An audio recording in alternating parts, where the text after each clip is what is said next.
کہ امام ہر روز اپنے ماننے والوں کو دیدار دیتا ہے. ہائے وہ روز جب امام ہمیں دیدار دیں، وائے ہو اس روز پہ جب امام میرے سامنے آ جائیں اور میں اپنے امام کو نہ پہچانوں. پھر دوسرے دن میں ہی کہتا ہوں یا امام علیہ السلام الاجل الاجل، یا امام علیہ السلام ظہور فرمائیں. تو امام شاید ضرور یہ کہتے ہوں گے کہ کل میں آپ کے سامنے تھا، پہچانا نہیں، آج کہہ رہے ہو ظہور کریں، جب آ جاؤں گا اس ٹائم کیسے پہچانیں گے؟ تو امام کو پہچاننے کے لیے پہلے خود کو پہچان لو، امام کو سمجھنے کے لیے پہلے خود کو سمجھ لو، امام کو جاننے کے لیے پہلے خود کو جان لو. اے امت مسلمہ، اے رسول صلی اللہ علیہ وآلہ وسلم کی امت، آپ نے مجھ تک پہنچنا ہے، لیکن کیسے پہنچیں گے؟ پہلے خود کو پہچانو. خود کو پہچانو گے تو سمجھو گے کہ میں نے کیا کرنا ہے. خود کی معرفت ہوگی، خود کی معرفت ہوگی تو دین کی معرفت ہوگی، اور جب دین کی معرفت ہوگی تو خود بخود مجھ تک پہنچو گے. خود بخود میں آپ کے سامنے آ کے آپ سے کہوں گا کہ آپ میرے سپاہیوں میں ہیں. چونکہ ہم خود امام زمانہ کے ناراحتی کے سبب بن جاتے ہیں، چونکہ ہم خود امام کو بے سکون کر دیتے ہیں، چونکہ ہم خود امام کو اس پردے کے پیچھے رکھ رہے ہیں. آپ کا کام، میرا کام یہی ہے کہ امام کو ظہور کروائیں. کیسے کروائیں؟ کیا امام کو بولنے سے مطلب ہم بولیں گے امام کو اور امام ظہور کریں گے؟ کیا یہ پاسبل ہے؟ کیا یہ ہو سکتا ہے کہ امام کو بولنے سے امام ظہور کریں گے؟ شہیدوں کے ساتھ، مظلوموں کے ساتھ کھڑا ہونے سے امام کی قربت حاصل کرو گے. کب ہوئے؟ مظلوموں کو ساتھ دینے سے امام کی قربت حاصل کرو گے. کب کی؟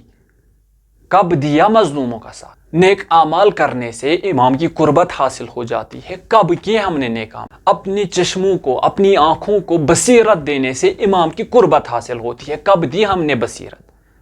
اپنے دل کو پاک کرنے سے امام کی قربت حاصل ہو جاتی ہے. کب کیا ہم نے دل کو پاک؟ اپنی سیرت کو پاک کرنے سے امام کی قربت حاصل ہو جاتی ہے. کب کی ہم نے اپنی سیرت پاک؟ تو یہ چیزیں سوچنی ہے، یہ چیزیں آپ کا کام سوچنا ہے، میرا کام سوچنا ہے کہ میں اپنی سیرت، اپنی شکل، اپنے دل، اپنے دماغ کو، اپنی زبان اور چشم کو کیسے پاک کروں. یہ امام آپ کو آ کے نہیں بتائیں گے نا کہ آپ یہ پاک کرو، ایسے پاک کرو، ایسے پاک کرو. نہ، خدا نے آپ کو پیدا کیا، دنیا میں چھوڑا، آپ کو عقل دی. عقل کے ذریعے آپ پہچان کرو، کیونکہ عقل کی طاقت یہی ہے کہ وہ پہچان کرتی ہے. اس کے بعد بھی نہیں پہچانو گے، کل جا کے خدا سے بولو گے کہ خدایا مجھے پہچان نہیں ہوئی، تو شاید خدا ہم سے یہ ضرور پوچھیں گے کہ میں نے آپ کو عقل دی تھی، عقل میں پہچان کی قوت دی تھی، تو کیوں نہیں پہچانا؟ لہذا ہم نے پہچاننا ہے، ہم نے جاننا ہے کہ ہم کیسے امام کی قربت حاصل کریں گے، ہم کیسے امام کے پاس پہنچیں گے. رمضان میں نے ایک ویڈیو میں بولا تھا کہ حضرت زہرا سلام اللہ علیہا جو شب قدر ہے، اس سے مراد حضرت زہرا سلام اللہ علیہا ہے بعض روایات کے مطابق. تو ہم نے بولا تھا کہ اگر ہم نے شب قدر تک پہنچنا ہے، پہلے اپنی آنکھوں کو پاک کرنا ہے. تو یہ سمجھے پہلے کہ ہم نے اگر اہل بیت کی کسی بھی پڑاؤ تک پہنچنا ہوگا، چاہے پہلے پڑاؤ سے لے کر 12ویں پڑاؤ تک اگر ہم نے پہنچنا ہوگا، تو ہر پڑاؤ کے لیے میں نے اپنے اعضاء کو پاک کرنا ہوگا. ہر پڑاؤ کے لیے میں نے اپنی نیت کو پاک کرنا ہوگا. ہر پڑاؤ کے لیے میں نے اپنی سیرت کو پاک کرنا ہوگا. یہ بات یاد رکھیں، جب ہمارے سیرت سے لے کر ہمارے ذہن و دل تک سب کچھ پاک ہو جائے گا، تب امام ہم سے پوچھیں گے. تب ہمیں ضرورت نہیں ہوگی امام سے پوچھنے کی. تب امام ہم سے پوچھیں گے کہ آ جائیے، میں آپ کا منتظر ہوں. چونکہ میں نے پہلے ہی بولا کہ ہمارے بولنے سے کچھ نہیں ہوگا، بلکہ امام جب بولیں کہ آئیں میں آپ کا منتظر ہوں، تب یہ کہا جا سکتا ہے کہ میں امام کے سپاہیوں میں سے ہوں.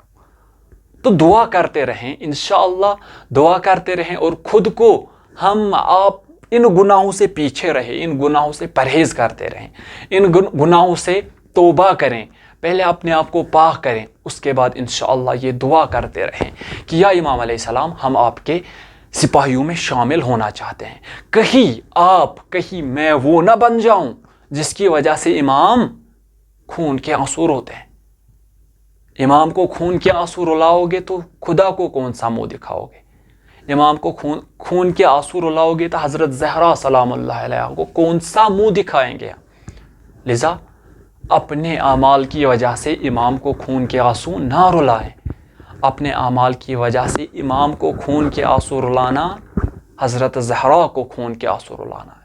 حضرت زہرا کو خون کے آنسو رلانا رسول اکرم کو خون کے آنسو رلانا ہے. اور جس نے رسول اکرم کو ناراض کیا اس سے خدا ناراض ہوا, اور جب خدا ناراض ہوا تو ہمارے سارے کام ختم ہو گئے. لذا دقت کرے, سعی کرے, گزارش کرتے ہیں, پہلے خود کو نصیحت کرتے ہیں. میں جانتا ہوں کہ آپ مجھ سے بہتر جانتے ہیں, آپ مجھ سے اعلیٰ ہیں, آپ مجھ سے بہتر اپنے کاموں کو انجام دیتے ہیں. آپ کو ایک تذکر دیتا ہوں کہ آئیں خود امام زمانہ کی بارگاہ میں یہ دعا کریں کہ یا امام علیہ السلام ہمیں اپنے یار و یاوران میں, اپنے انصاروں میں شمار کریں. یا امام زمان ہمیں ایسے کام کرنے سے روکیں جو آپ کو رونے کے سبب بن جاتے ہیں. یا امام زمانہ جل اللہ تعالیٰ فرج شریف, ہم آپ کو رلاتے آ رہے ہیں, ہم بچپن سے لے کر آج تک آپ کو رلاتے آ رہے ہیں. امید کرتے ہیں کہ آپ اپنی بردباری سے ہمارے ان گناہوں کو بخش دیں اور ہمیں اتنی قوت دیں تاکہ ہم آگے ایسے کام نہ کریں جن سے آپ کا دل رنجیدہ ہو جائے اور جن سے آپ خون کے آنسو رو پڑے. والسلام علیکم ورحمۃ اللہ وبرکاتہ. خدا حافظ, فی امان اللہ. التماس دعا. لعنت بر اول، لعنت بر ثانی، لعنت بر غلفل ملعون جانی، بر ابو سفیان، بر آل مروان، بر زجر خولی، شمر و ساربان، بر ابن ملجم.